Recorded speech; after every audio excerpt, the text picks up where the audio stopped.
apparently that's not a verification. I had to upload it again. So yeah, I'm out of contacts, so I have glasses on. My eyelash is really itching me. I probably should have redone it before starting this. But yeah, we're here to talk about a man again. Very unlike me, I know. Very unlike me. But next week we're talking about something even worse than a man.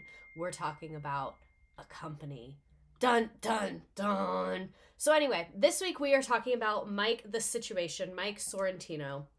And again, I always say, if I pick a man, there's a reason. If I pick a man, there's a reason. Am I about to like rip my eyelashes off live on camera right now? Maybe. Who knows what tonight holds? I wish I had gotten a pink cup because I literally have them. Ugh. So, I'm so tired. I feel like I'm crawling through glass to get to Thanksgiving break. Also, I kind of want my hair down. Hi, people. Hi, Barbie. Here and on time. That makes one of us.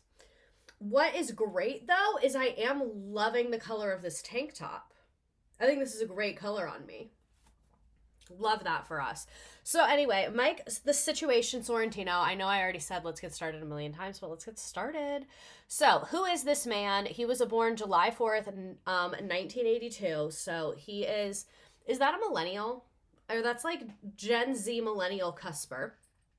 He's known as the Situation. Because he's a situation. He's an American television personality. He appeared in all 6 seasons of the reality show Jersey Shore from 2009 to 2012, and has since returned to the franchise with Jersey Shore Family Vacation. For all my tubers out there, I love my tubers. I appreciate my tubers. However, the tube does not appreciate us watching Jersey Shore. So some of this will get slightly ripped apart.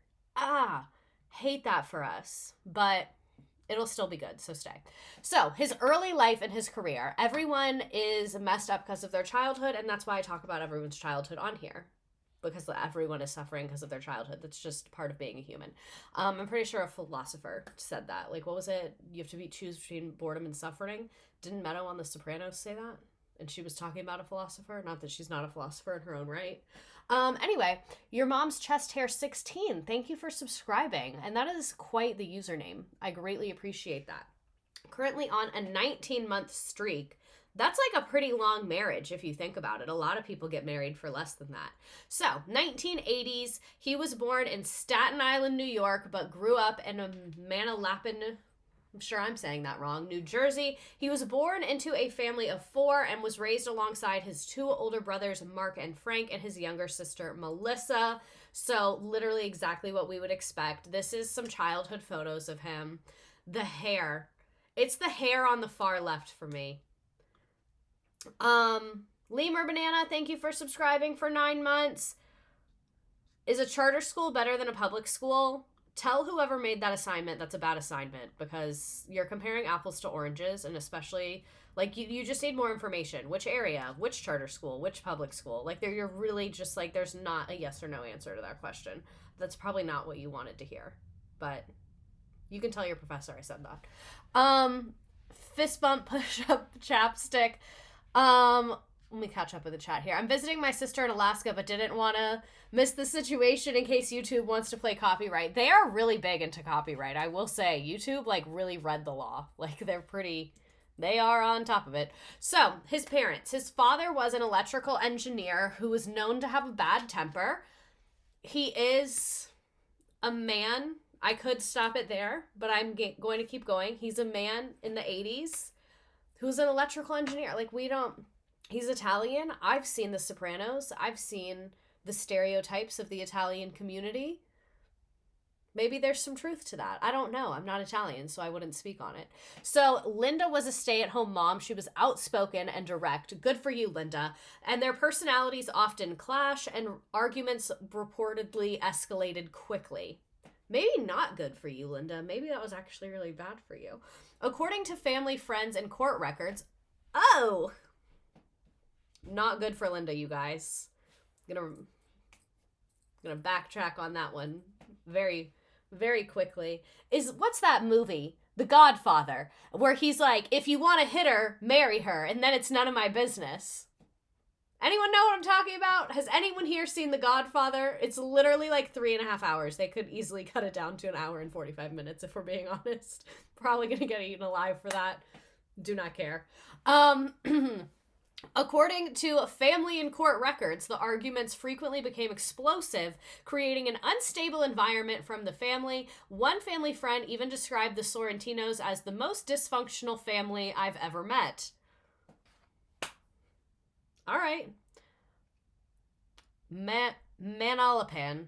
I feel like I'm still saying it wrong. Ashley Westfall, thank you for subscribing for 6 months. I haven't updated my little emotes in like literal years, I think. So apparently the dysfunction was terrible behind closed doors. Seemed like it was terrible in front of other people as well. In court documents and personal accounts, Linda claimed that Frank's temper often spiraled into physical abuse. Trigger warning for a lot tonight. Just by the way, can I have like a permanent trigger warning? Like the point of this is that we talk about like some crazy things. So just blanket trigger warning, maybe. But trigger warning tonight, spousal abuse apparently, drug addiction, injuries, alcohol, a couple of things going on. The government. The violence was not limited to physical altercations. Frank also reportedly made chilling threats. They always do. In one instance, Linda claimed that Frank had threatened to kill her and even discussed violent fantasies with their children. Maybe Frank disappears. Like, maybe Frank goes on a car ride and never comes back. Just a thought. He allegedly told Mike and his siblings that he wanted to see the expression on their mother's faces when he stabbed her and cut her into pieces. Okay, so I'm starting to see why the situation has some mental health challenges. Things are coming together. Things are coming together. Twitch just gave me a reward. I'm kind of afraid to open it. Okay. It's a frog emoji. It told me to put that in the chat. That's really dystopian. Where did he come from? What's his name? Frog Ponder? Period. It's a limited time only emote. So, Frog Ponder, welcome to the revolution. These disturbing threats from Frog Ponder to these disturbing threats created an atmosphere of fear within the household, leaving a lasting impact on their children, including Mike. Well, yeah, I'm fucking sure. While Linda endured much of Frank's temper, the violence in their relationship was sometimes reciprocal. According to court documents, Frank claimed that Linda was not only verbally combative, but also physically aggressive. It sounds like you deserved it. Maybe be a man and shut up. Maybe be a man and take it. Frank? What? Frank, you can't handle a fight? Frank, you started the fight. Frank? You thought you could hit and not get hit back, Frank? Frank's weak. Frank don't know how to fight. Frank lost to a girl. To get inside their mind. Not to victim blame Linda, obviously. She shouldn't be in the situation. I think you guys know that's my stance. He alleged that Linda once struck him in the face with the heel of her shoe, breaking his nose. That's self-defense. That's protected by many courts. The two were caught in a toxic cycle of conflict, with each altercation seemingly escalating further than the last.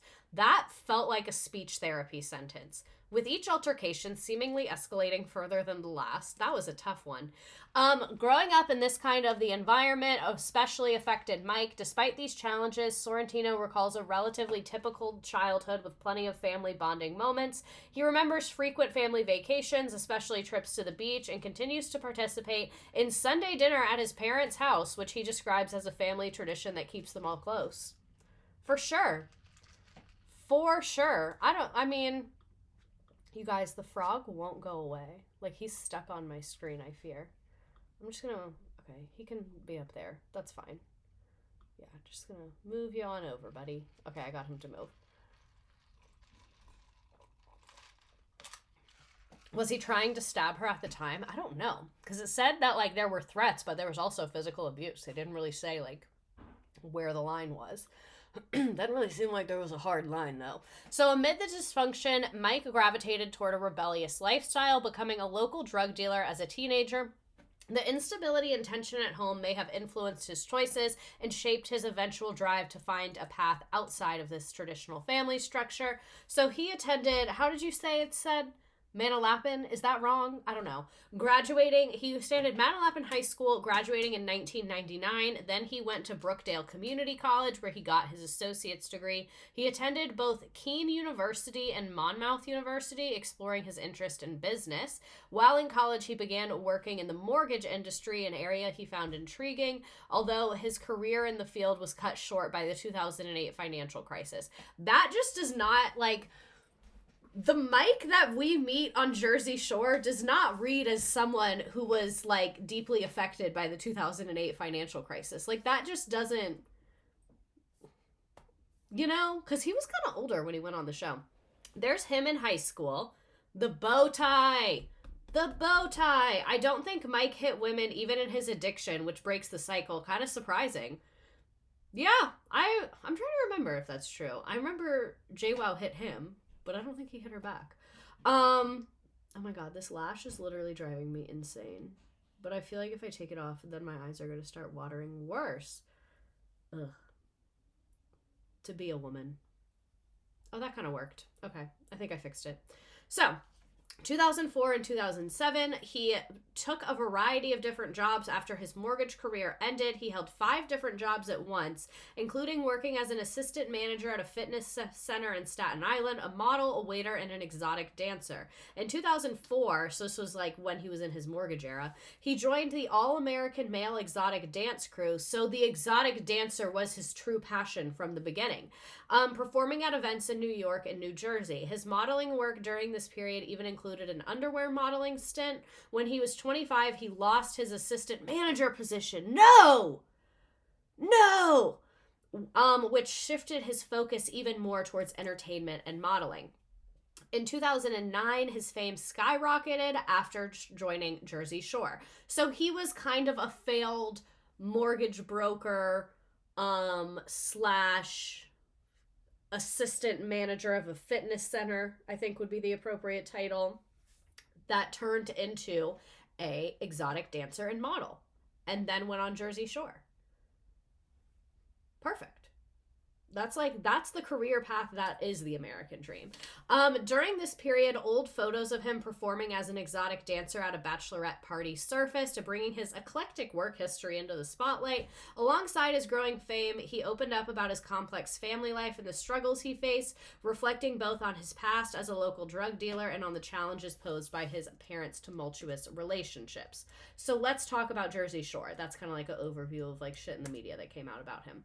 So in the debut season, audiences are introduced to Mike the Situation and his unique personality. He quickly establishes himself as a central figure in the house, bringing an overconfident, sometimes antagonistic attitude. His main focus, GTL, gym, tan, and laundry, and he often boasts about his physique and charm with women. He has a budding friendship with Pauly D, who becomes his closest ally in the house. This is season 1.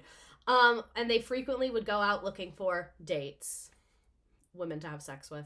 His confidence often borders arrogance, causing friction with some of the roommates, especially when he starts referring to himself as the Situation. One notable plot line on season 1 involves his pursuit of Sammy, which initially seems promising, but Sammy chooses to pursue a relationship with Ronnie instead. I literally cannot with this. We talk about it some on my Jersey Shore stream. Mike's jealousy begins to surface. This dynamic leads to tension. It's like a reality show. Those of you who have seen it know exactly what I'm talking about. Those of you that haven't seen it, I'm sure you're picking up the vibes. It's young-ish people. So how old was he in 2009? He was born in 1982. How old was he? 2009... He was 27, and he was the oldest one on the show. Most of them were like 22, 23, 24. They're living in a house, they're partying, they're drinking, they're having sex. It's television. The golden age of reality television. So Mike has become known for his drama-instigating behavior, his sense of entitlement, and his quick temper, laying the foundation for a character he will play throughout the seasons. Watch Jersey Shore Family Vacation every... All right, so season 2, the cast relocates to Miami, and Mike's antics escalate. His friendship with Pauly D remains central, and they team up to bring girls back to the house with the humorous t-shirt time ritual. Basically, all that means is they walk around in tank tops, and then right before they go out, they put on their t-shirt so that it's, like, fresh and smells good. So, like, when like they're about to leave, they're like, oh, it's t-shirt time, and then they all put on a t-shirt. It's literally exactly what it sounds like. Tensions reach a boiling point when Mike feels that Sammy's on-again, off-again relationship disrupts the house, and he frequently comments on their toxic dynamic. Mike becomes more involved in the drama, often stirring the pot by relaying gossip or inserting himself into conflict. This season, we also see Mike struggle with rejection. He frequently finds himself in awkward situations with women who aren't interested. There's a lot of cultural differences between New Jersey and Miami. As someone who's been to New Jersey and lived in Miami, very different. He experiences ego, bruises, and frustrations, showing a more vulnerable side as he wrestles with not always being the center of attention. His erratic behavior continues to strain relationships in the house, and by the end of the season, the roommates view him with a mixture of amusement and caution. Season 3, they go back to Jersey, Seaside Heights, and Mike's behavior takes a darker turn. The clashes with Sammy and Ronnie escalate, especially after he involves himself in their relationship problems. He attempts to expose Ronnie's infidelity, results in an explosive argument, creating tension between him and his roommates. Mike starts to show more manipulative tendencies, and we'll get into some things that were going on behind the scenes momentarily. I'm giving you the public view first. Orchestrating scenarios that lead to conflict for entertainment or to get back at roommates who have slighted him. He's really in his villain era.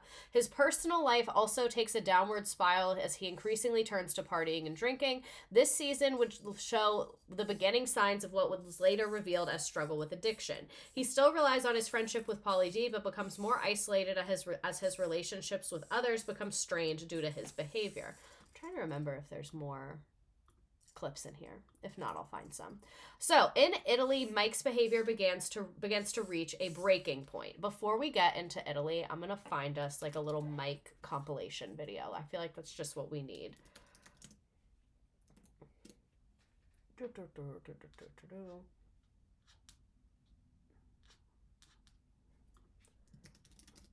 was hoping there would be like a pre-made one. We need more Jersey. Okay. We're not going to watch this whole thing because it's 32 minutes. Thinks that he and Pauly D have the friendship that Pauly D and Vinny actually have. Sir? The way they literally just found them on the street.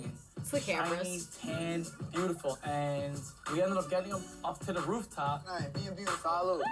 COVID was created in that hot tub. We love you guys. Okay, so you get the show. I think that was enough. I just needed you to see more of Mike in his element. So season 4, Italy, Mike's behavior reaches a breaking point. His instigating nature continues, but he faces serious backlash from his housemates. A key storyline involves Mike's claim that he and Snooki hooked up before Italy, sparking tension with Snooki and her boyfriend Gianni. Gianni, no! This alleged hookup becomes a central source of drama throughout the season, and Mike's attempts to prove it only make him appear more desperate and manipulative. One of the most memorable incidents of the season occurs when Mike, in a fit of frustration, rams his own head into a concrete wall during an argument with Ronnie. The incident... Oh, I have to burp. I'm drinking Sprite. I always do this. The incident lands him in a neck brace, and it becomes symbolic of his increasingly self-destructive behavior. His relationship with his roommates deteriorates, and he becomes more isolated as they grow tired of his antics. The Italy season reveals a much more vulnerable and struggling side of Mike, hinting at underlying issues beyond his outward bravado. I think they did hook up, but Mike was foul for blabbing. So, this is Snooki calls out the situation. So, he's fighting with everyone. Things are not going well. Jersey Shore, the situation's dad speaks. What is this? How you doing? My name's Frank Sorrentino. I've never seen I was this. born in Staten Island, New York. At an early age, I got married. We don't like him, Had remember? 3 kids. Life started early for me at 19. This is, it said 2011. So Didn't have right no around childhood. season 1. And as a young child, I had a bad childhood.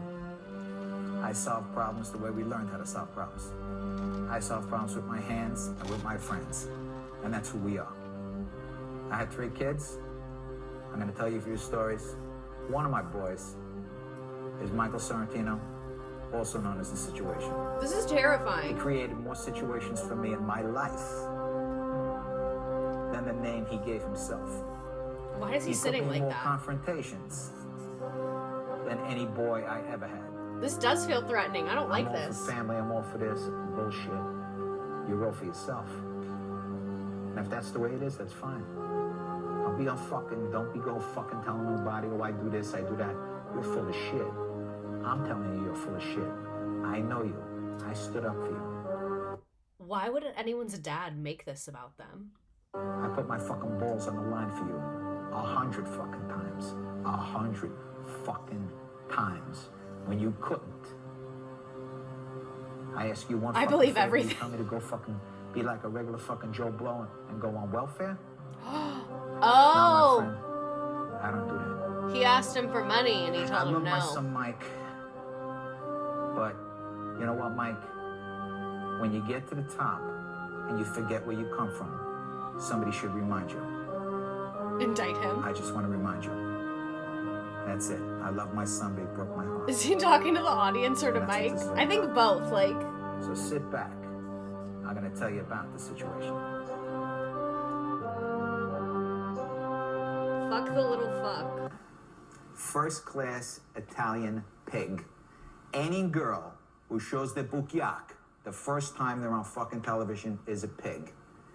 She What are ripped we up her skirt, watching? showed my son her bukkake. I mean, are you fucking kidding me or what? And I gotta tell you, This is like a Walmart version of The Sopranos. What is this? What are we watching? He copyrighted this. I'm probably gonna have to pay him royalties. I'll cut it out so I don't have to. You are not John Gosling. I am not sharing revenue with you. if you take a look at those girls on that show, I mean, who's attractive? I mean, Sammy's a pretty girl. And Jay, well, obviously her figure speaks for itself, but the other two, they're like trolls. They live Sir? under the bridge. With the hairline. Snooki, for God's sakes, my God, I gotta tell you, if I was that girl's father, I'd run for cover. Run for cover. What is I read this? an article in a paper about her that Rutgers University gave her like $34,000 to talk. If I was a woman, a young woman, I would want my tuition back. Because possibly what could she tell anybody? What other than is this? how much dick she sucks, or that she named Vinny's cock, she gave it a name. Or what else could she do? Act intoxicated? At least she has money. You don't have a job because you had to ask your son for money. And then when he said no, you made a hate video about your child and copyrighted it. 4'11" piece of shit roaming about. That's what she is. He's so jealous. First of And all, look at they're not the even all look at Italian, the little okay? espresso on the girl- cutting board. The girl Snooki portrays herself as Italian. She says her name is Nicole Palizzi, but she was born in Chile. So it's like basically you're a German Shepherd living with a bunch of beagles, and you say I'm a beagle. You're not. You're a German Shepherd. She's Spanish. So that's what she is. She's Chilean. She was adopted Chilean? That is not by Italian correct. people, okay? And they're probably fucking crawling under the rug the way she acts. Racism has entered the chat. I gotta be honest with you. Yeah. If that was my daughter, there'd be a severe fucking problem. Severe. You don't. She might never talk to me again, but I don't give a She fuck. is adopted. I'm not gonna have you running around. Not that he should say pulling up that, your fucking but she dress, is. showing everybody your backyard, wanting to blow guys in the bed constantly. Are you fucking kidding me? Are you fucking I think we've given him more than enough airtime, and his son, and the video about his son turned into misogyny literally so quickly.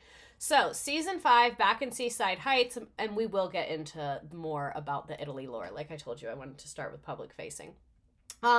The damage, he tries to repair some of the damage done in Italy. He attempts to make amends with the housemates, although trust issues linger. He distances himself slightly from the drama, focusing on his own personal struggles. However, his issues with addiction began to surface more clearly, affecting his mood and behavior in the house.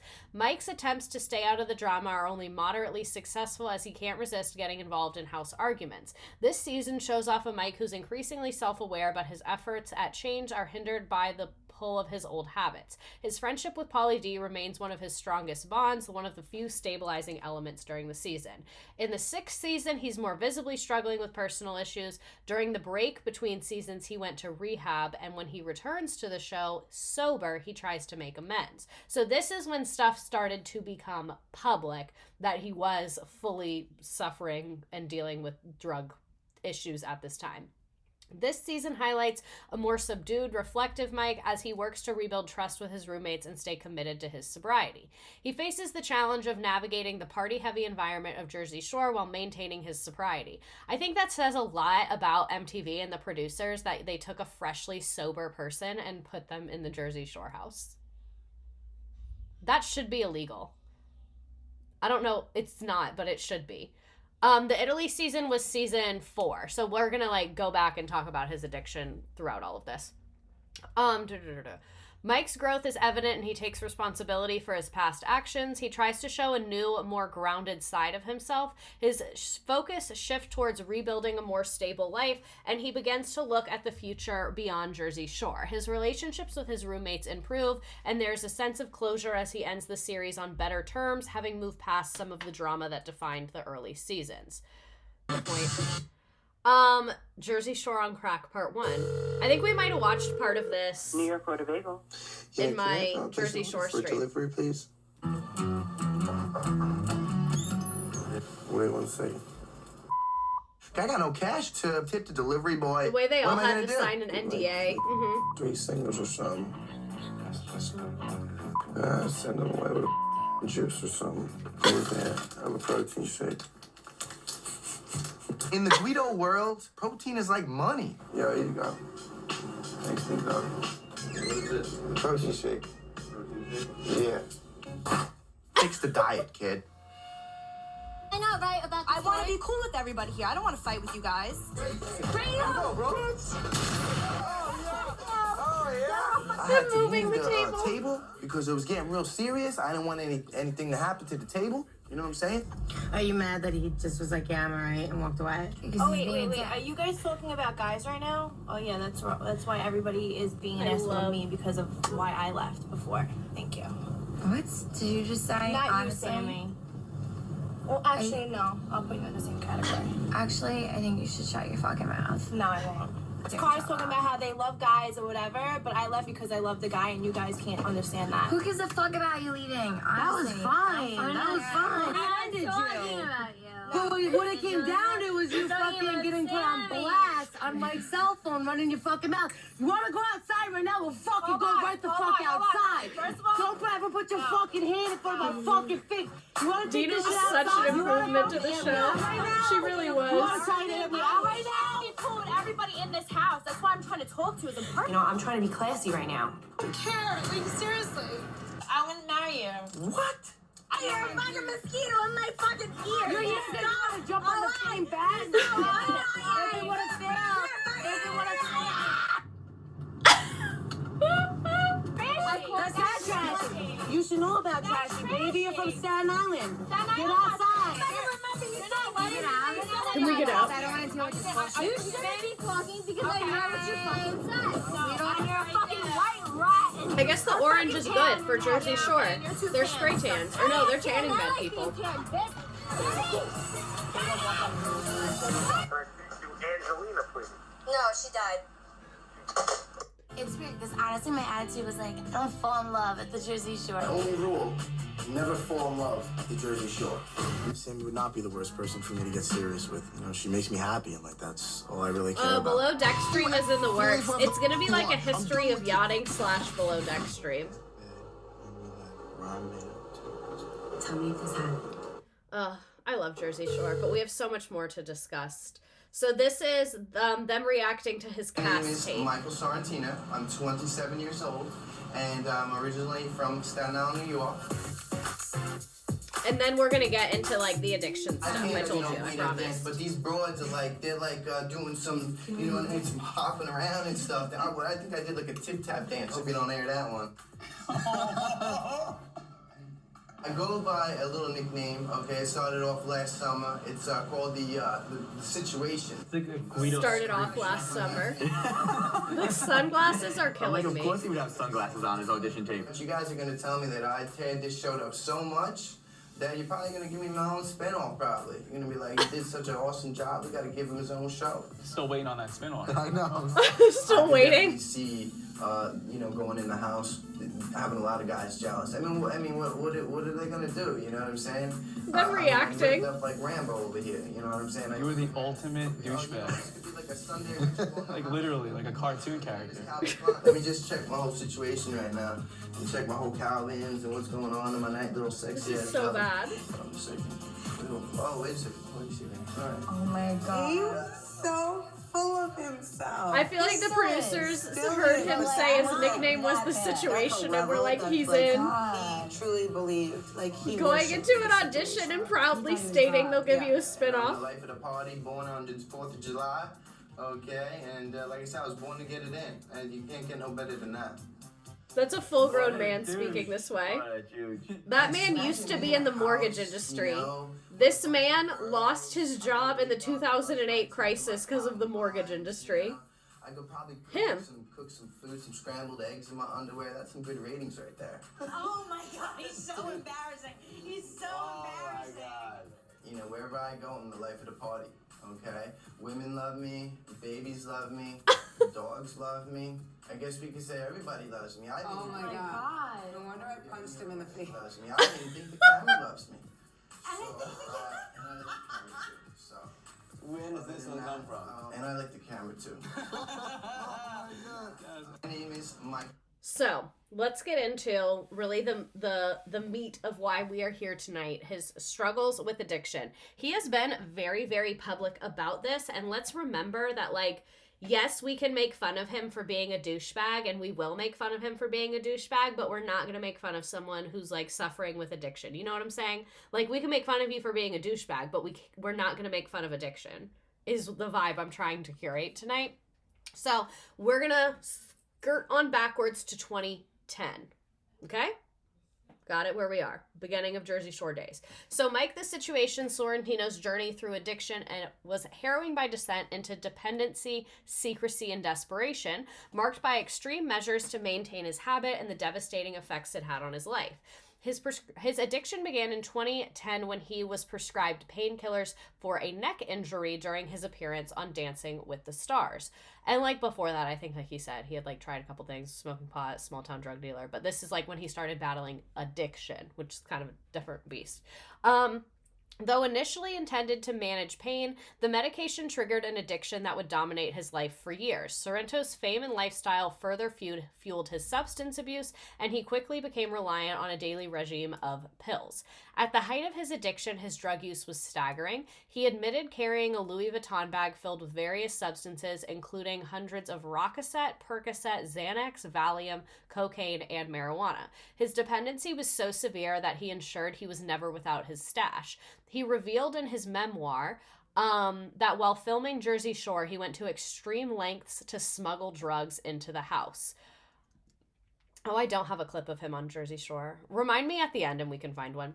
I think he was on it multiple times. Or not on Jersey Shore, I mean on Dancing with the Stars.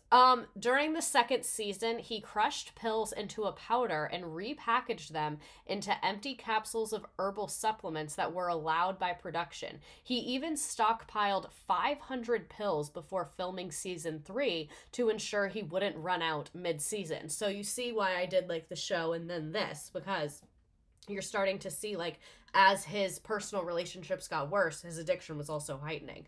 During the show's 4th season, which took place in Italy, he devised an elaborate plan to smuggle the pills through customs. He filled out 4 Altoid tins with Rococet pills, concealed them inside soles of shoes, and packed them among 20 other pairs in his suitcase.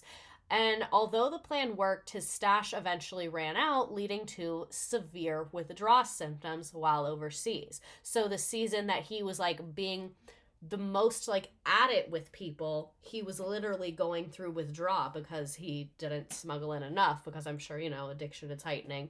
And he probably was like, oh, I'll bring the same amount as last time. I bet I'm still doing the same. Like if you're in an addiction, you don't really see things as clearly. This period included one of the most infamous moments, headbutting a concrete wall in a fit of frustration, nearly knocking himself unconscious. Reflecting on this time, he described himself feeling miserable and consumed by the need to either return to his dealer or check into rehab.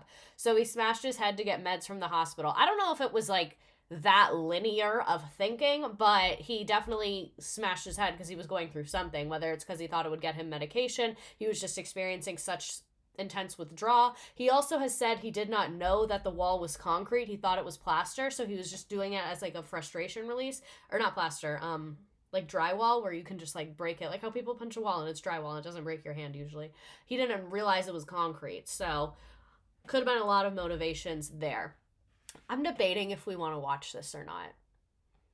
We'll watch it because he has very publicly talked about it and we were reading what he talked about. So for those of you that don't know this, we'll watch it. Oh, someone just said nah. So you can see they're fighting. This man is literally going through withdrawal.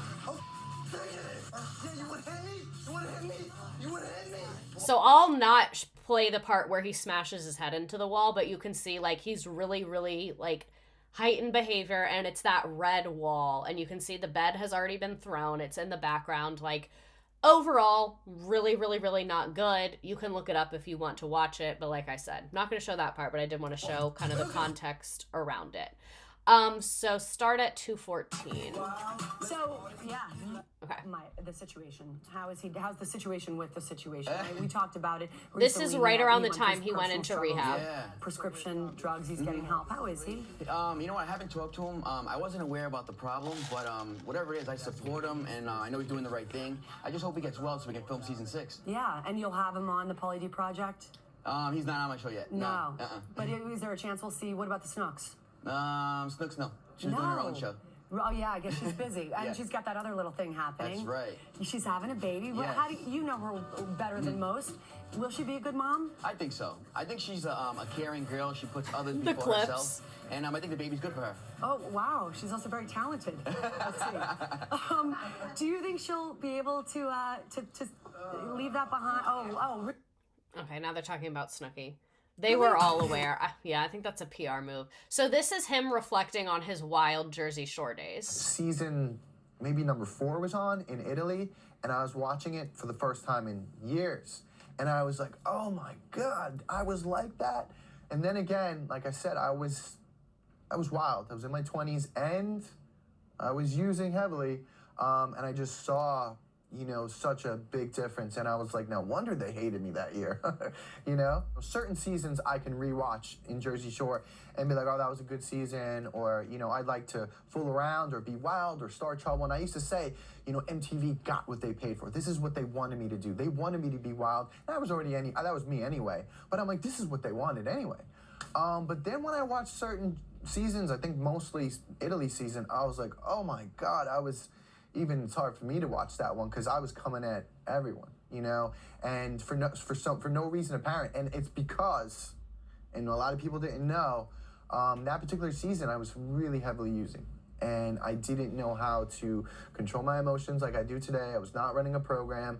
I was actually trying to get clean that year. It didn't really work. I feel like I was MTV really trying that exploited year, him. And I was just agitated all the time, trying to start fights all the time. I didn't know what was going on. And I don't even think the kids even knew either.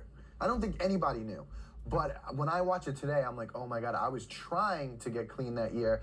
And I was just dealing with all these emotions, and it just he does need to fire his train Botox wreck. injector.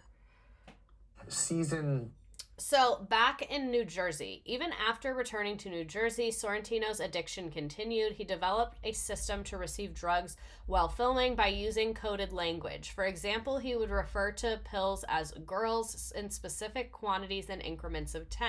A friend nicknamed Johnny the Unit would deliver the drugs during club outings, discreetly wrapping the pills in toilet paper and leaving them in bathroom stalls for Mike to collect. Despite being surrounded by producers and a camera crew, he managed to maintain his drug use, even consuming up to 500 pills in a single season. Production knew and made it harder for him to sneak drugs on set, but he still did. I think it was a very, don't ask, don't tell policy. They were like, there can't be any drugs on set. We can't see you taking any drugs. We can't see any drugs. And they just kind of left it at that because, it's technically a job, so they would be within their legal rights to drug test him, no? If they really wanted to, they could. So his addiction consumed every aspect of his life, both on and off the show. He describes being unable to perform basic tasks such as getting ready for a family event without the aid of drugs. His mental and physical health deteriorated. His relationships with friends, family, and longtime girlfriend Lauren suffered greatly. He became emotionally distant and unpredictable, with his erratic behavior causing tension among his Jersey Shore castmates. By the time the cast filmed the show's 5th season, his addiction was evident to those around him. Co-stars like Snooki, who was pregnant and sober during that time, and Lauren, who later revealed she could recognize when he was going through withdrawals, began to distance themselves from him. So this is him talking about that time on Jersey Shore. How long are the seasons? I think they're there for like 2 or 3 months. Addiction playing your family's relationship. Yeah. Yeah, 2 months. I'd be crazy That's a lot. to say that my addiction didn't play a role in any relationship in my life, because now being, clean almost 2 years, it's actually 18 months, you learn that inadvertently and then indirectly, you affect everyone around you. Right. You don't even know, it's just your attitude about everything.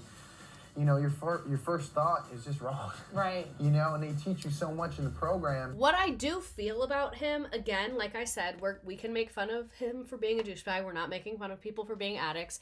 But the way it seems like he was very, stick to the program, it really, in the interviews of him talking about it, he references the program a lot. And I think people like him and a lot of people that experience this really just need something very regimented. And that's why a lot of those programs are set up that way. And so it's so interesting to see the dichotomy of seeing him when he pre-active addiction. No, he didn't come into season 1 with an addiction. It said he was when he got hurt on Dancing with the Stars. So I think it started in season 2. So seeing him pre-active addiction, who was just very arrogant and an asshole, and then in active addiction, who's very arrogant, who's also experiencing active addiction. And then it seems he really has a lot of humility, is a good word. I was going to say very humbled, who's I needed to rely on a program. This is what the program says. This is what I've learned. And you can tell he believes it, not because he he believes it because of the program. You know what I mean? He believes it because he's this is the way, these are the choices that I'm making. You can tell it's not his original thought. And I don't mean that in a bad way. If anything, I mean that as a compliment, because I think that that's really admirable to really change your viewpoint. And I don't know. That's part of why I picked him. I was negative a lot. I was combative. I wanted to fight. I wanted drama all the time. And it's not a good situation. I watch some old Jersey Shores these days and I'm oh my God, I was like that. And it's especially maybe Italy season. I was oh my God, I can't believe that came out of my mouth. Yeah. But these days, I came out of the tunnel. I'm happy, I'm peaceful, I'm positive, in great shape, healthy. I couldn't ask for anything more. That's awesome. So, there are a lot of rumors out there about your battle with addiction. How bad did it really get at the lowest point?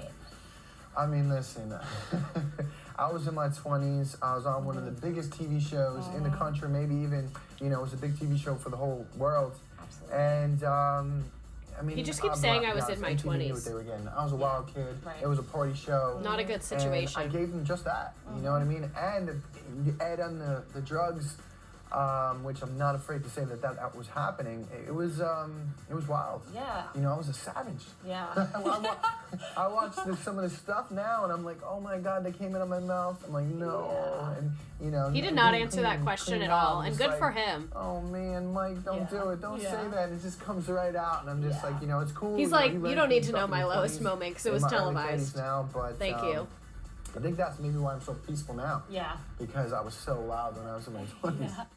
Asking someone their lowest point on TV is crazy. So in 2012, this is when he entered rehab for the first time at the Cirque Lodge in Utah after a trip to Australia forced him to confront his dependency. He described being unable to function without his prescription, realizing it was a breaking point. Despite completing a 60-day program, Sorrentino struggled to maintain his sobriety. Because, being sober is very difficult. Rehab, he skipped essential recovery steps such as attending meetings and building a support network. He believed he could manage recovery on his own. This approach led to a relapse in 2014 when he sustained another injury at the gym and was quickly prescribed painkillers again. This time his addiction spiraled out of control, further isolating him. So was this after Italy? Yeah, I think this was after Italy. Oh yeah, it was after Italy. Because remember it said he went to rehab between seasons 5 and 6.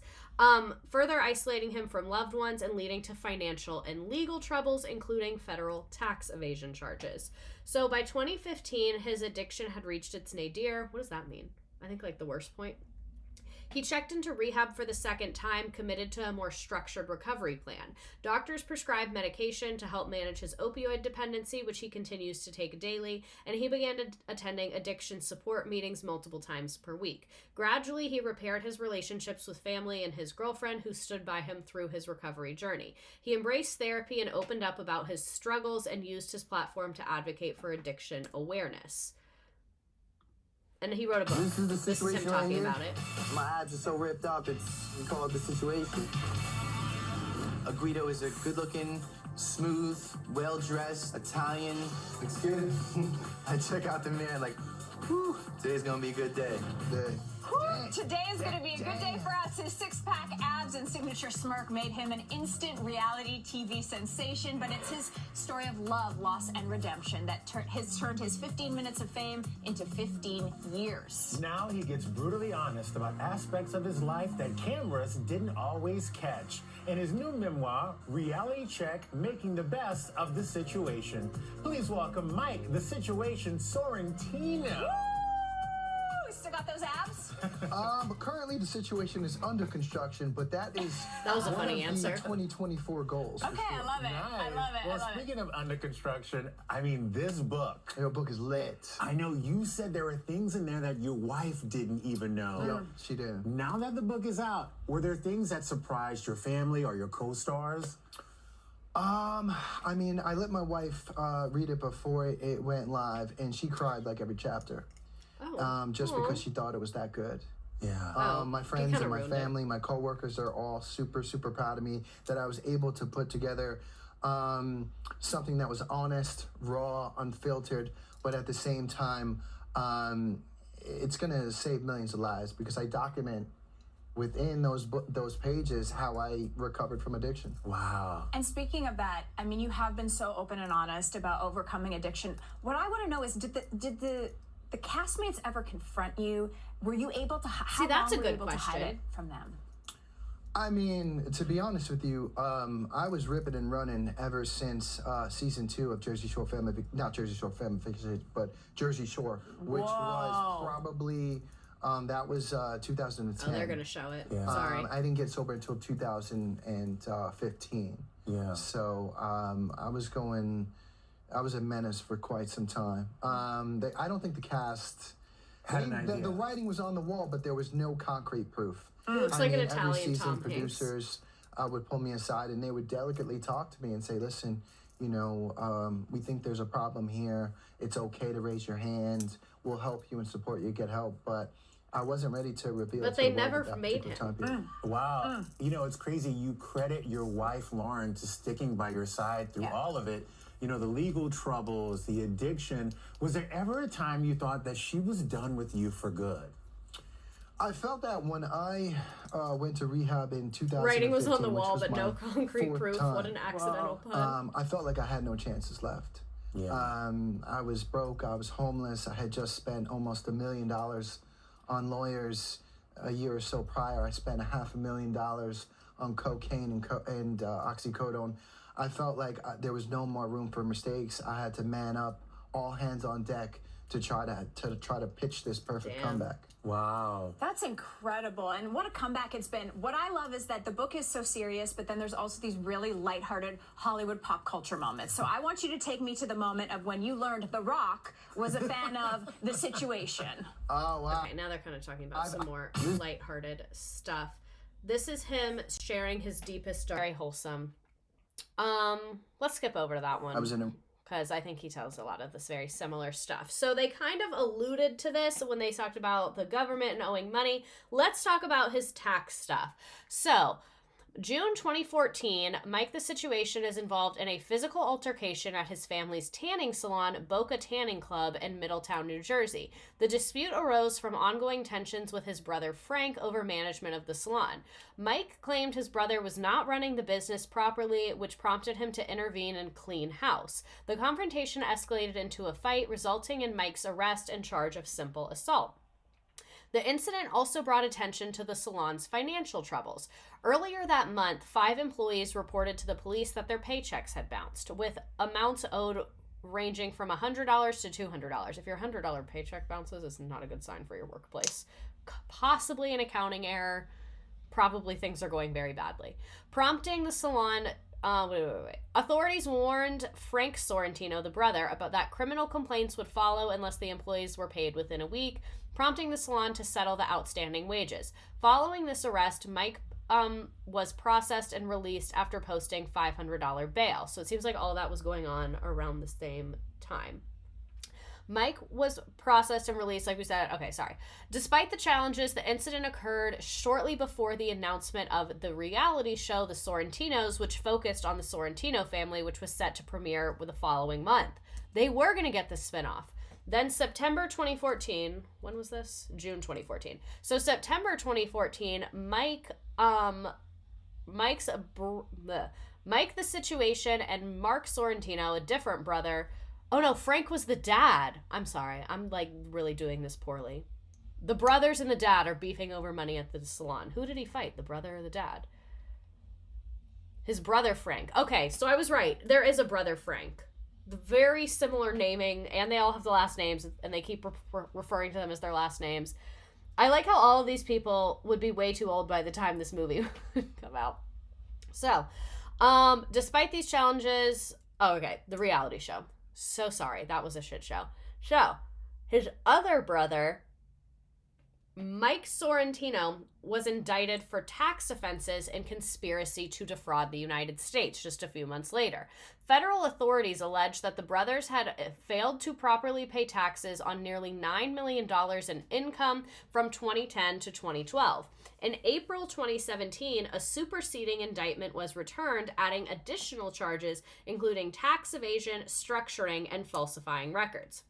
The Sorrentino brothers were accused of exploiting Mike's fame through businesses such as MPS Entertainment LLC and Situation Nation Inc.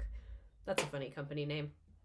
To generate significant income while deliberately concealing substantial portions of that income to avoid taxation. Mike Sorrentino's specific crimes centered on tax evasion. Authorities discovered that he intentionally concealed a significant portion of his income for the 2011 tax year, part of which was received as cash payments from promotional appearances, product endorsement, and other business ventures. Rather than reporting this income accurately, he deposited the cash into bank accounts in increments below $10,000. This method of structuring deposits was designed to avoid triggering federal bank reporting requirements, a violation of financial laws aimed at preventing money laundering and tax evasion. Furthermore, Michael used business funds to cover personal expenses such as luxury cars, high-end clothing, without properly documenting these expenditures, effectively disguising them as business costs. So he's getting paid in cash, not paying taxes on it, saying things are business expenses when they're not, and not documenting it. Pretty run-of-the-mill tax evasion stuff. Mark Sorrentino played a central role. Well, it's not really laundering money, because laundering money is when you earned it illegally. He didn't earn it illegally. He's just not paying taxes on it. So he's not laundering, but it is still pretty dumb. So between 2010 and 2012, Mark Sorrentino provided their accountants with false financial information, understanding both his and Michael's income while inflating business expenses to reduce taxable earnings artificially. By doing so, Mark facilitated the submission of fraudulent tax returns, even though it was Mike's income. Mark is the one that did it. For example, the brothers were found to have grossly exaggerated their business while failing to disclose substantial tax income or substantial cash income. This is defrauding the IRS. Like if you get paid, okay, so if you get paid in cash, if it's less than $10,000, I think you don't have to pay taxes on it. Whatever. But if it's more than $10,000, you have to pay tax. Or no, I know what it is. You're supposed to pay taxes on your income. The bank has to report more than $10,000 in cash transactions. That's what it is. The bank reports it. So let's say you pay me $80,000 in cash. I can just keep it in my house and then put $9,000 in the bank every couple months. The bank does not have to report that to the government. Let's say I brought like $30,000 in cash. The bank is going to be like, government, she's making money in cash. Make sure she pays her taxes on that. But when it's $9,000, they're like, we don't have time for that. So that's like that's why it's, yeah, that's what structuring is like doing it in little increments to avoid that. But if you are doing that, you're still supposed to pay taxes on that money. It's just not the bank reporting it. It's supposed to be you reporting it. So it's not like doing that makes it legal. Doing that just makes it harder for them to catch you. Well, not harder, just less likely. If they want to, they can very easily catch you. But they're just not checking as hard if you do it that way. Does everyone understand that? I'm hoping.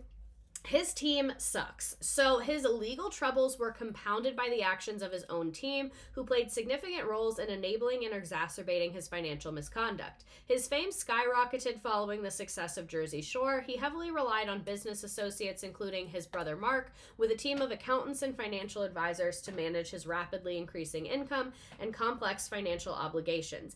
If you ever come into a large amount of money, you get put on a TV show and now you have lots of money and you don't know what to do. You need to hire a financial advisor. The first question you need to ask them, are you a fiduciary? If they say anything other than yes, find another financial advisor. A fiduciary, I don't really know what it is, but it means they're not allowed to fuck you over. Like, they have to give you advice that's in your best interest. Letting someone do tax fraud is not within their best interest. So you have to ask them that. And if they're like, well, you don't really need... No, because why aren't you? Why aren't you? If they have an excuse, no, goodbye, you're done. So that's the only thing you really need to know, because I know we all think we're going to be rich and famous one day. So when that day happens to you, fiduciary. Are you a fiduciary? I'm not saying that's going to protect you 100%, but it's a good question to ask. So, however, rather than providing sound advice and ensuring compliance with tax laws, his team engaged in reckless and fraudulent practices. Pleading guilty. Michael and Mark both admitted their roles in these crimes as a part of their plea agreements. Michael pleaded guilty to 1 count of tax evasion, acknowledging that his actions were deliberate attempts to avoid paying taxes. Mark pleaded guilty to aiding in preparation of false and fraudulent tax return, accepting responsibility for his role in falsifying the records, misleading their accountants. These deliberate actions resulted in the concealment of taxable income, causing significant financial losses to the U.S. Treasury. I don't really care about the U.S. Treasury. Like, I know he's rich and he should have paid his taxes. Like, yes, I'm glad that, yeah, rich people need to pay their taxes. He's rich. But, like, why do they never go after, like, the rich? You know what I mean? Like, he was rich, but he wasn't rich like Amazon rich. Yes, and financial advisor does not equal fiduciary. So that's what I'm saying. If you're going to talk to a financial advisor, be like, are you a fiduciary? And they gotta say yes. If they say anything other than yes, I am, call an Uber and get out of there. So, on October 2018, U.S. District Judge Susan Wington sentenced Mike Sorrentino to 8 months in prison, 2 years of supervised release, as well as 500 hours of community service. He was also ordered to pay $123,913 in restitution, which had already been paid, and a $10,000 fine. Mark received a harsher sentence of 24 months in prison, followed by 1 year of supervised release and a $7,500 fine. So, prison. And he's sober at this point. And it's taxes. That's what'll get you, is the taxes. The investigation and prosecution were led by special agents of the IRS under Taffer's direction, with the government representatives including... that's boring. I'm not going to read it. Epstein and Jeffrey. Interesting. Those names coming up. Sorry, now I do want to read it. With government representatives including Assistant U.S. Attorney Jonathan Romanow and trial attorneys Vale T. Epstein and Jeffrey Bender. Those are really unfortunate names. Like, Yale Epstein and Jeffrey Bender, they should never be allowed to work together again. Because y'all read that like I just did, right? I was like, cut the cameras. Wait, why? What? So anyway, despite the seriousness of his crimes, Michael maintained a positive outlook through his legal troubles. And served his sentence at Otisville Federal Correctional Institute, a low-security prison in New York. During his incarceration, he reportedly focused on fitness, maintained regular communication with his wife, and received overwhelming support from fans. He was released September 2019 after completing his sentence. Following his release, he expressed gratitude for the support he received and declared his intention to focus on family life and personal growth. He has since become a vocal advocate for recovery and redemption, releasing the book Reality Check that came out in 2023, where he talks about a lot of the prison stuff as well. So this is his first interview leaving prison. To be a free man, it's living my best life. It's awesome. It's fantastic. You know, I have my beautiful wife next to me. I'm healthy. I'm sober. Back at work with my best friends on the #1 show on MTV. And I'm happy for him. What has the last week? He has like a villain to good guy story. Well, it's the last rare. 8 months, I've been dreaming of what my first days would be like. You know, and first and foremost, I wanted to spend some time with my beautiful wife. I wanted to have a naked pizza party. Did that happen? Yes. That was the first night what we did. That happened. And then I slowly wanted to just get back to work. But first start with the basics, okay? He was The in prison basics, for which is 8 months. fitness, That was his family, sentence. Fun, and don't forget the finances, because you don't want to end up Fitness, back in prison. family, Like the fun, situation from finances. Tino's first interview since leaving prison, and only telling ET what the experience was like. The real situation in prison is not like the movies. I'll have to tell you that, okay? But what I did, I went to sleep every night at 10 p.m. I woke up every morning at 7 a.m. and did fasted cardio for about an hour. I was practicing intermittent fasting while I was in prison. I had to continually challenge myself. That's whether it was what I in the think I would gym have to do too. or Like I would go have to be diets, insanely as well as regimented reading to not books go. and trying to progress, you know, spiritually as well. Because if And I also feel like do not, a lot of people in prison probably know who he is. Like I feel like he probably didn't get harassed that bad. Served an 8-month sentence in Yeah, New York 8 after months. pleading guilty to tax evasion. Did you ever feel like you were hanging by a thread? No, I didn't. The feel like I Botox was looks hanging better for a 'cause it thread. probably I just dissolved felt in that prison. Everything in my life had prepared me for this journey, and although very uncomfortable, I lived one day at a time.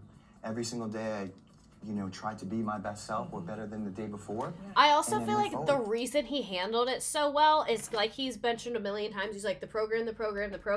And one big component of at least AA, and I imagine other addiction programs, is like taking accountability, accepting that you've hurt people, accepting consequences of your action. And even though this isn't exactly a consequence of his action, I feel like learning that mindset made him be like, that was a dark time in my life. I made bad choices. Things that I did were illegal. I need to accept that. Like, and that's why it seems like he handled this really well mentally. And that was it. And I'll be honest with you, I was very successful. And by no means was it a comfortable situation. Being one day away from your loved ones is unacceptable, but it's manageable. You can survive it. How would you rate the food, 1 to 10? It is probably like the worst school lunch you've ever had. And if you're trying to lose weight and get healthy, it could be almost impossible. What did you miss the most? The thing that I missed the most was probably my beautiful wife next to me.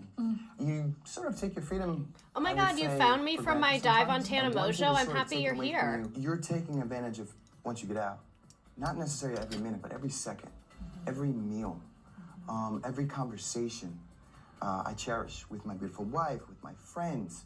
He always says my beautiful I wife. love my job, so I feel like I'm on such an awesome road, and we're very excited to see what the future has to It offer. really seems like he was like, she saved my life and now I live my life for her. That really much seems like his vibe. Don't mind the beginning. The reporter is really, really annoying because it's Fox News. I should have had a Republican. Worry about that. Here now, Jersey Shore's Mike the Situation Sorrentino. He's the author of Reality Check, I actually don't want to watch Fox News. I don't want to give them any money. So let's talk about his personal life, and then we will wrap it up. I kind of just wanted to give you a timeline of like his wife and his kids and all of that. He has kids. So 2005, Mike and Lauren meet and start dating. This is far before Jersey Shore. They met at Brookdale Community College. My girlfriend is my college sweetheart. We met each other when she was probably 19 and I was 22. We met in community college math class. They were together until he joined the cast of Jersey Shore in 2009. We went out for about 4 years. Once on Jersey Shore, we decided to take a break. That is very common, you know, like you meet young, you're like, oh, let's take, you know, I've seen people do that. That's pretty normal, I think. 2013, they began dating again after Jersey Shore ended. She wanted nothing to do with Jersey Shore. Their romance rekindled off screen once it was over. We reconnected. We've been together for over 4 years now. May 2015, they appeared on Marriage Boot Camp Reality Stars. So this is when he is sober at this point. So season 3, so it seems like 2013, he was like very much in the height of his addiction when they got back together. And like she said, those were like the darkest times. People were like, why did you stay with him during that time? You know, we heard her speak on her brother. That's her life. I'm not going to comment on her choices. They went on this reality show where they do professional couples counseling. Lauren was a little nervous going in, but I thought it was going to be a benefit for us. We're not a perfect couple. We have ups and downs just like everyone else, but at the same time, it's almost like free therapy.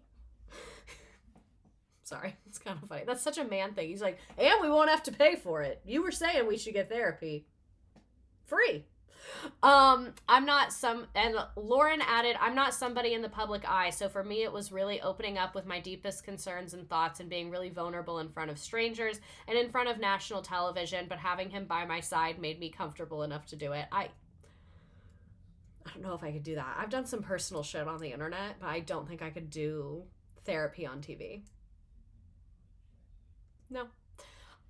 Then they get engaged in 2018. He popped the question on a Valentine's Day on vacation in Miami. It was captured on Jersey Shore Family Vacation.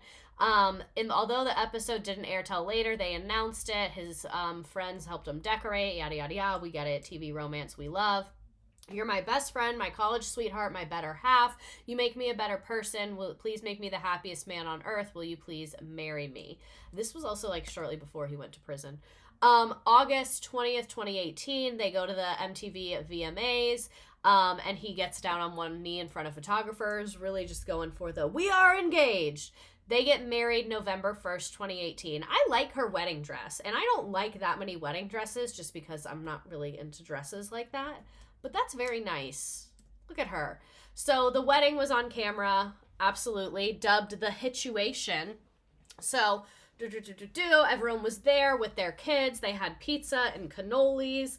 Very, very New Jersey wedding, even though I think it was in New Jersey. Lauren wore a white gown, and then they left Mike was wearing a custom red tracksuit. They went on a honeymoon in Arizona. No shade to Arizona, but like honeymoon in Arizona, that's just kind of not like Hawaii, the French Riviera. Like, I don't know. I just didn't expect Arizona. Whatever. People from New Jersey, man, I'm telling you, it's a very special place. Merry Christmas from the Situation. Don't forget to treat thyself. So September 26, 2019, their first post-prison date night. So he went to prison pretty shortly after they got married, because I think like they knew he was gonna go, so they got married. You know, I'm not saying that's not why they got married, but maybe it affected the timing of it. 2 weeks after completing his sentence, they enjoyed their first date night since his release at a restaurant in Long Branch, New Jersey. Posted it on Instagram. They're big into social media.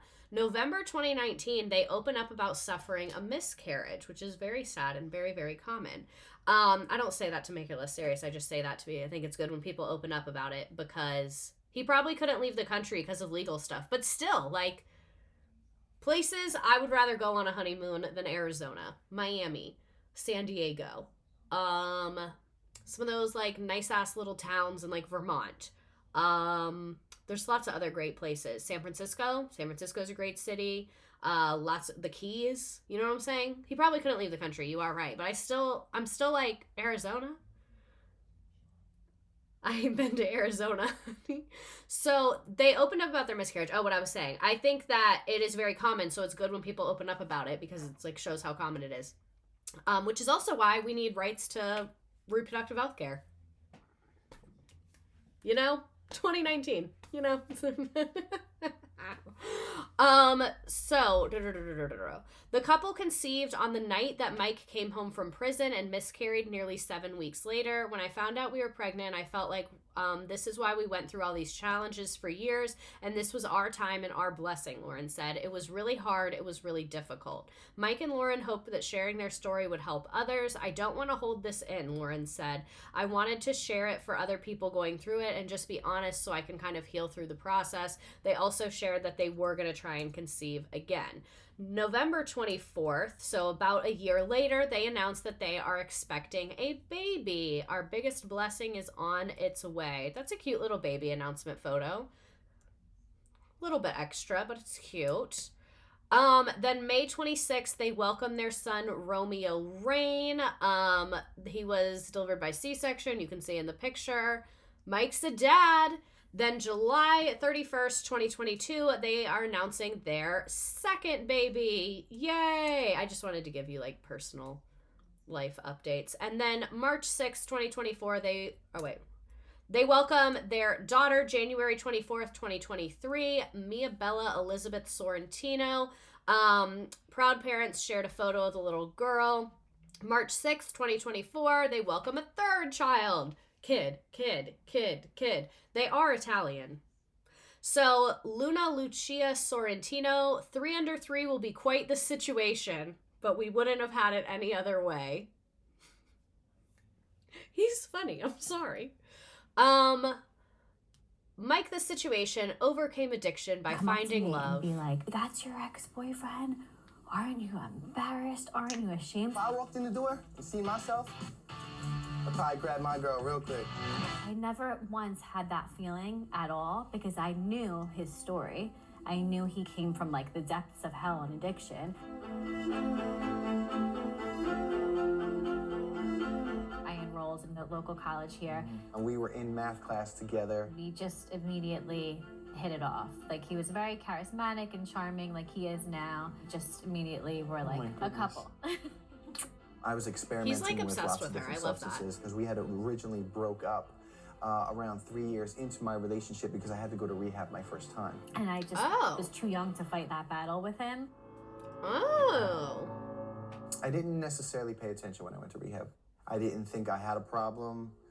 And then it was the pills that really got him. You know, in my 20s. I started doing fitness and underwear modeling for a number of months. I was noticed and recommended to do a casting for a show. This is the situation right here. My abs are so ripped up, it's called The Situation. The day he got home, he called me. He's like, oh my God, I just filmed this show. It's gonna be so big and so amazing, but you're really not gonna like what I did. The show became a monster success. We got thrust upon superstardom, and one of the first things that I thought to myself was, now I can really party. I would watch him on the show. I could always recognize when he was using it, when he wasn't. I definitely don't point the blame at Jersey Shore. I just point the blame at I kind of do.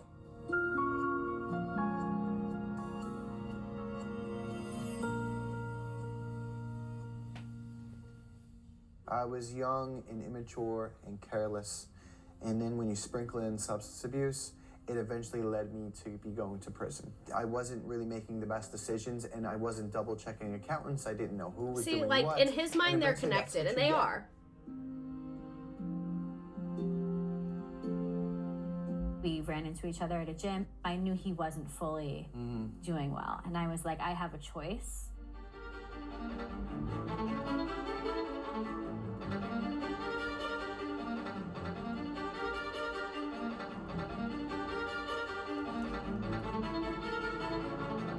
We are bringing the message to millions of people, and that's God's purpose, to help others. That's what I felt. I felt that I was being dragged by a power bigger than me towards him. I think they're like kind of When I inspiring. was in my Again, she's a 20s, I better was woman just, than me. You know, a sort of shell of myself.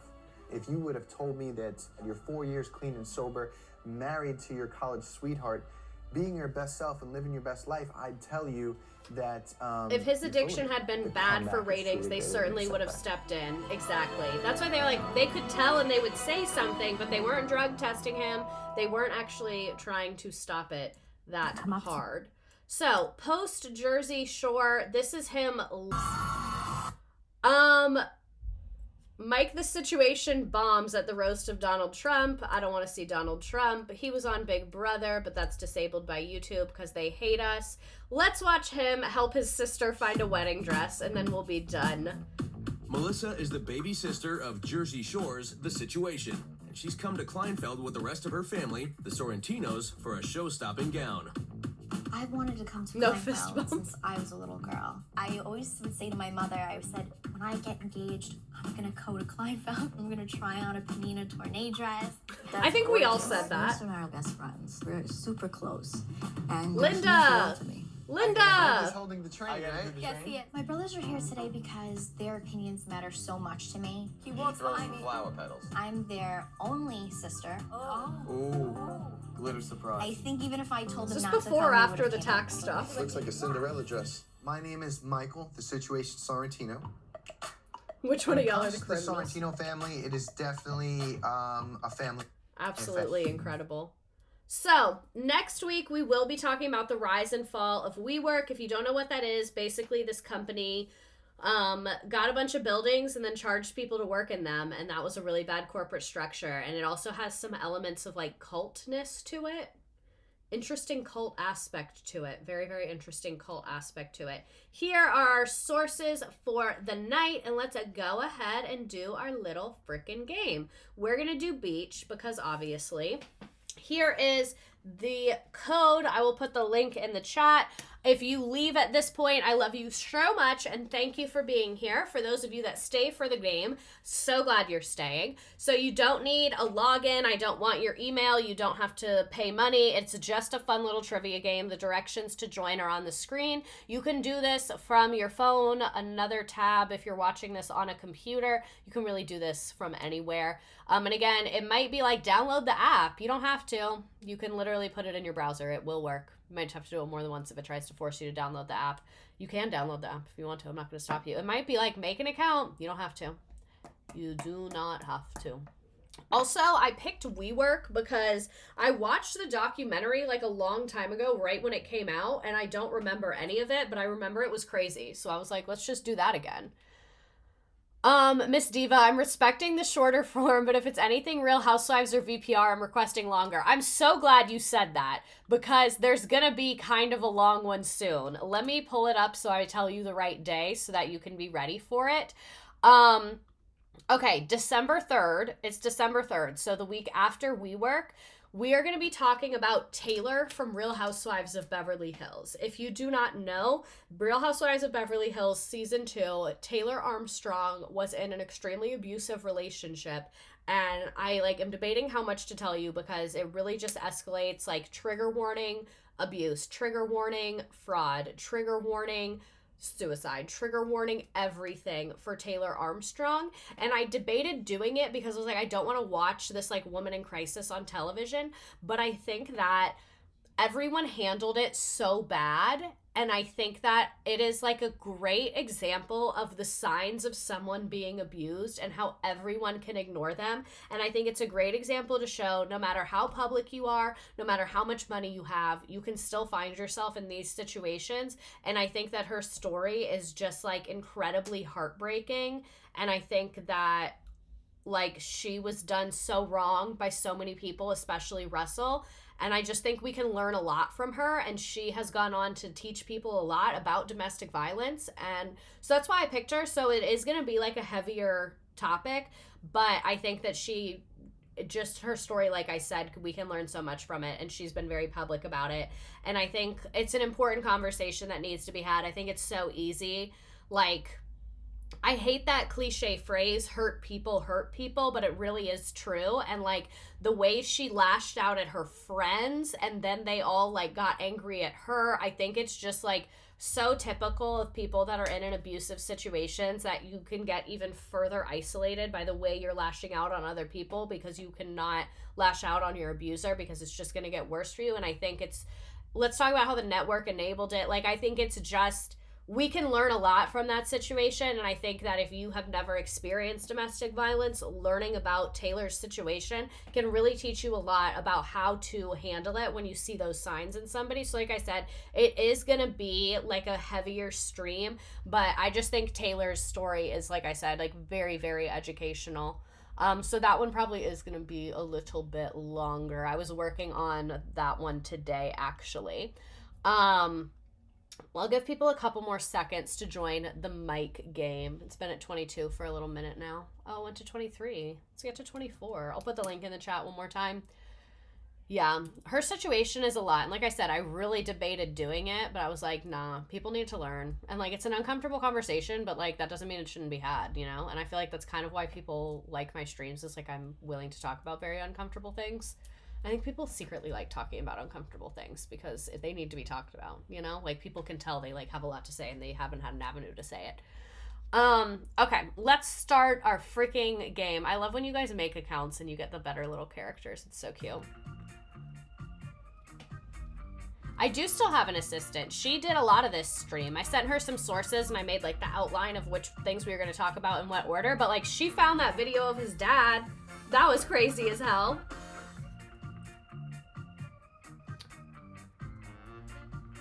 Where is Mike from? Rome, Italy.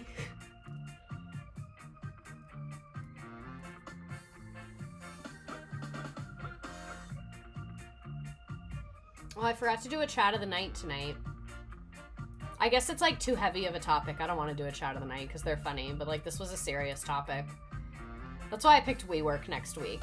Like, can't do serious. Who is his best friend?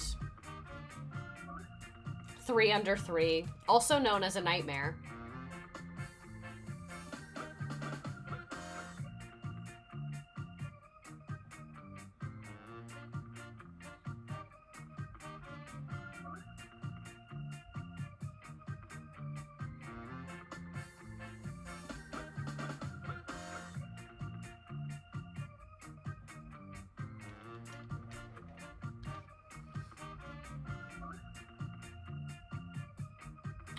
Where/why did his addiction start? This one's hard because it was kind of like two different things. Because they mentioned like when the first time he went, but like he said, he didn't take it seriously. He didn't view it as an addiction. Are you gonna stream on Christmas Eve and New Year's Eve? Just planning my holiday schedule. So I am not gonna stream on Christmas Eve because I'll be out of town, so I won't have my computer. I was thinking about on New Year's Eve doing like an afternoon stream, maybe like 1 or 2, but I don't know if people would be into that. I'll do a poll after the game. What were the drugs that he mentioned? There's a lot of them. Would love to know if there's a WeWork BuzzFeed connection, because I remember their WeWork-esque open desk situation. I think any company that has an open desk situation has an element of cult and emotional manipulation to it, as someone who worked at a company with a pretty open desk situation. What legal trouble did Mike face in 2014? Y'all are crushing this game.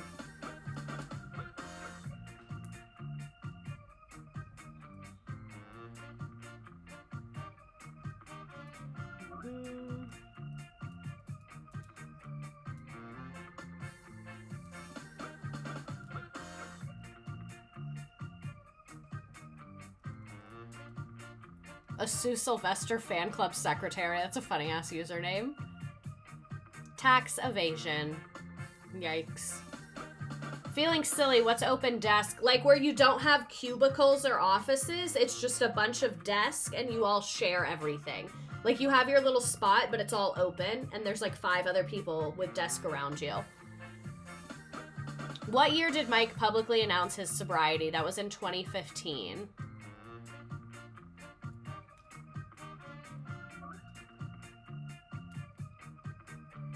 Bring back cubicles for real, plus surveillance culture in the office via open office. I used to literally do my nails at my open desk. And people would be like, oh, and I was like, you can't hit me. But that's also why I never got promoted or a raise and kind of got a bad performance evaluation. But people loved me, okay? Not management, but many other people. Or even community desk, like you don't have your own. I have seen that. I could never do that. I need to have my trinkets. I need my little objects. And that's why, like, my management didn't like me there, because one time they opened my desk, not like in a weird way, but I was like, oh yeah, get it out of my desk. And they opened it, and it was like fake nails, because that's when I was trying to learn how to do press-ons, because I was broke. It was like fake nails, snacks, random makeup, like pink glitter tape, like the most random shit was in there. And they were like, there's not even office supplies in here. And I was like, we do everything online. What'd you expect to be in my desk? Only the essentials, exactly. Oh, I had like my unicorn pointer, like ribbon, little craft supplies. Like literally, I was making myself at home, because there was also a time period at that job where like my manager was on maternity leave, someone had just quit, so we were short-staffed, and someone else was on a sabbatical, and so I was alone in the office, like literally every day, so I was doing whatever I wanted. That was like, if you go back, that's my peak streaming era, because literally all day I would just like be working on my stream stuff. And then I would go in the closet and make TikToks. And then they turned that closet into someone's office, and that I quit shortly after. Not shortly after, but like that's really when it started to go downhill for me. I was like, I can't even hide in the closet and play on my phone. Like, that's not why I got this job. They were just expecting a lot, and then they didn't give me a raise, and I was like, wrap it up. It's over. Because it had been a year. My rent had gone up like crazy. And like, ugh, I was like, you cannot do this to me. That time was so fun as far as your internet content, because it's all I was doing. I didn't care about my job at all. All right, number 1, a Sue Sylvester fan club secretary. 3 under 3, baby situation number 3, Agent Clarice Starling, Sammy Toe, the situationship, oh wava, Where's the Beach, Dee Dee, the real Caitlyn, Haley, Mike S, holy cow, Lola, Caitlyn, the situation's neck brace, Mike's neck brace, sticky situation, Natog, JWoww's fist, Saw, Diana, Aaliyah, and I will skip the rest because you appear to have bowed out. Thank you so much for being here. Also, what I was saying where I said I didn't give a fuck about my job, I say that, but like my ticket times still had like great responses. Like I was still showing up to work every day. Like even to my last day, I was like actively working. I say that, but like I get a lot of work done very fast. So I didn't have to work all 9 hours of the day. But anyway, any memes, even though that feels insensitive given the topic, I'm going to do a poll about what y'all want for New Year's Eve. New Year's Eve stream. Skip it. Do 12 Eastern, 1 Eastern, or 2 Eastern. Kerchow. Not you saying my username as not Olivia. Sorry. Oh. You don't have to explain to us, Queen, but work sucks, but you know you do your best. I just like am terrified that one day this is gonna like be on LinkedIn somehow.